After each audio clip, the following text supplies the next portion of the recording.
Putin on his possible meeting with Vladimir Putin. Now, basically what he says is that any talks must have a clear deal in place. Calling his relationship with Putin great, Trump expressed disappointment over the ongoing Ukraine war.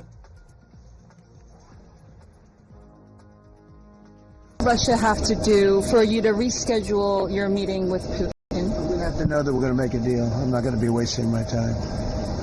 I've always had a great relationship with Vladimir Putin, but this has been very disappointing. I thought this would have gone long before peace in the Middle East.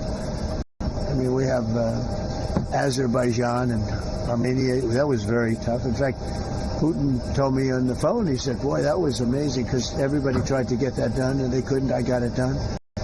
You had others that, if you look at India and Pakistan, I could say almost any one of the deals that I've already done, I thought would have been more difficult than Russia and Ukraine, but it didn't work out that way. There's a lot of hatred between the two. Between Zelensky and Putin, there's tremendous hatred.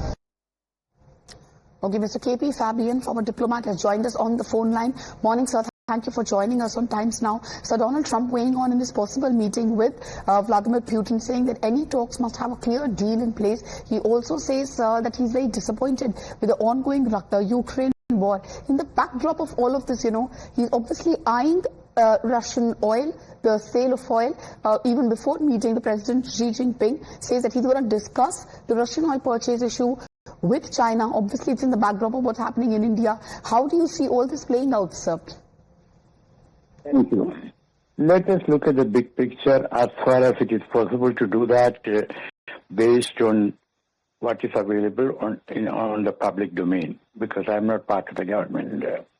As regards China's purchasing Russian oil, it has already come out that some Chinese companies are not going to place new orders. But China also gets it through the pipeline. It is only the seaborne that is being reduced or almost getting eliminated. Because, once you buy Russian oil, then that Chinese company cannot operate in the American market. And if you cannot operate in the American market, then it also follows that you cannot operate in the European market also. So that is point number one.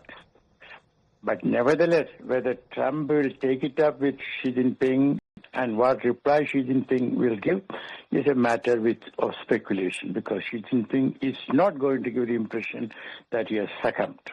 That's point number one.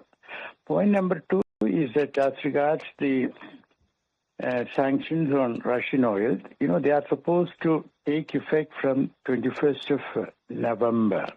So there is still time, and an envoy of Putin is already in the United States. He is also sort of an investment expert, and he is meeting with Steve Witkoff, Trump's own golf partner come real estate tycoon. So they are going to meet, and I get the feeling for once Putin has got it wrong. I always thought that Putin had figured out Trump very well, but this announcement of sanctions has got Putin slightly shocked and surprised, and he will maneuver his way so that these sanctions most probably will not apply, because there is still time.